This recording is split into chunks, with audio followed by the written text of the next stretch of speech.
jechoota hayyoota Oromoodha. Duuti koo du'a gootaa dhiigni kiyya dhiiga tasa dhangalee miti dhiiga saba kiyya bilisoomsuuf dhangaleedha. Maammoo Muzammar. Dubbiin keenya bofa eegen cittita yoo harkisan ni citaa yoo gadhiisan itti lixa. Hayila Maariyaam Gammada.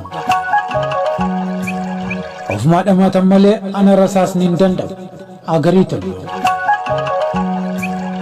Gabrummaarra duuti bilisummaadha elemoo qilxuu. Gabrummaa dandeenyu iddaan buqimnaa dadhabnu ilmoo itti gudde jeneraal Waaqoo Guutuu. Gabrummaarra du'a wayya kanaaf fincillee daggalatti gad Usmaayyoo Muusaa. Qawwee qofa kan bilisa nu baatu Elfinesh Qannoo. Kan keessa beekuuf lolli tapha Abishee Garbaa. Jagni yookaan gootni malkaa qaroo malkaa dureessi malkaa jaatanii yaadne. Jedala ta'e waggaa 100 jiraachuurra leenca ta'e aadee du'uu naaf wayya Huseen Bune.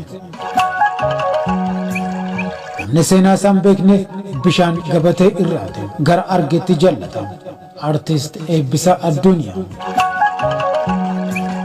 Lubbuun gaafa dhalatte duute du'a sodaa haqarraa hin dabe Haji Adam Saaddoo. Uummanni Oromoo barachuu qabu lammii baratetu gaaffii mirgaa gaafata jeneraal Taaddasaa Birruu. Aggaamanii dhiisuun diina ofitti goobsuudha hangaatuu caala. Gara itti deemtu baruu yoo feete eenyu akka taatee fi eessaa akka dhufte beekuudha qabda toltuu tufaa.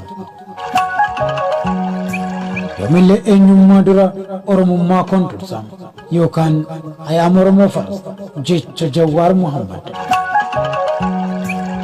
Uummata Oromoo kan mo'u jaalala qofa pirezidaantii Oromiyaa duraanii Lammaa Magarsaa.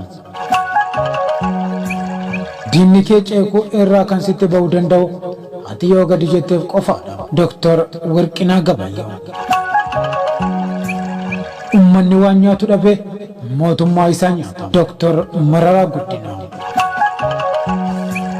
Namni ol jedhee ilaalu fagoo arga kan gadi jedhee ilaalu dhiyoo arga. Ol jennee ilaalu eegallaan kallattii hundaan nurratti duuluu eegala. Umar Hussein.